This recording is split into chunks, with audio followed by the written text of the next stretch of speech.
Hello and welcome. My name is Carsten Lützen. I'm a Scrum Master and Agile Coach. Today I'll talk about a brilliant technique called Userstory Mapping. If you like these videos, please subscribe and share. That would be awesome. Userstory Mapping is a great idea for capturing new user stories and priorities, while at the same time keeping focus on who is actually the users of our product.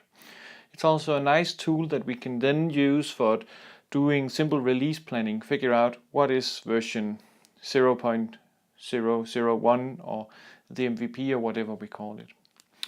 First of all, when we do user story mapping, I tend to have everybody in the room and then we begin to brainstorm. You can use as sophisticated techniques for brainstorming as you want, but for this video I'll just use a simple brainstorming. Let's say that we brainstorm, so we want to create a simple online game where you can build cities. So who is the most important user in this? We come up with the player is probably the most important user. But since we also might have kids in this game, parents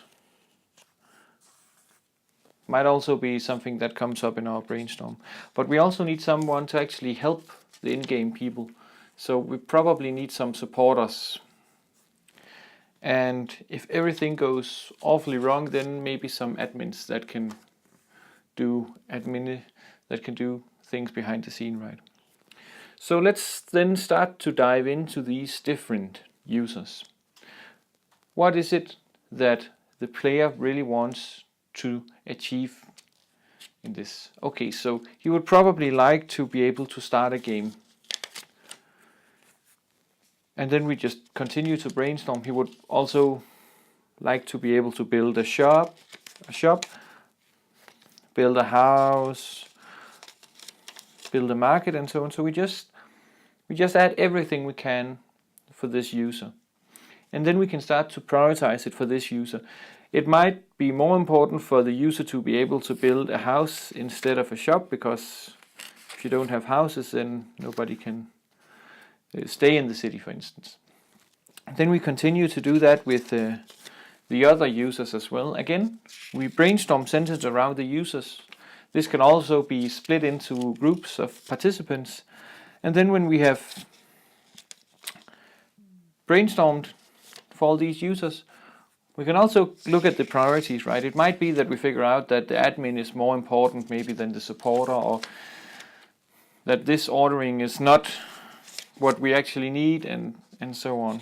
But it's a great visual way to actually achieve some clarity of who is the intended users of this piece of software or this product, and what is the motivation for using it. Now with this map in place, what we can then do is start to look at what is the first testable prototype? What do we need to actually implement? So if we just call it a V01,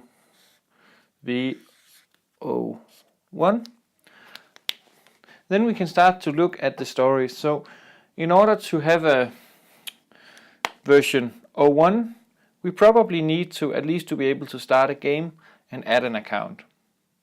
These ones are maybe not necessary. Then we can just make a line like this. And that could, for instance, be our MVP or whatever we call it. Now we have something where we can actually validate and get learnings from it. Then, if we want, we can continue. So what would be in V02? Yeah, so in version 2, we want some more content. We want to be able to build houses and shops, and parents also need to be able to give consent, and we want to reset password and delete account.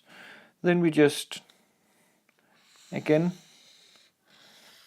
make a new line like this where it makes sense for this version, and then we can continue to do so at least for some time, because it won't make sense to map out everything here with versions, because we cannot see the future. It would be nice if we could, But still now we have an overall plan, an overall view of what is it actually that we want to achieve from version 01 and version 02.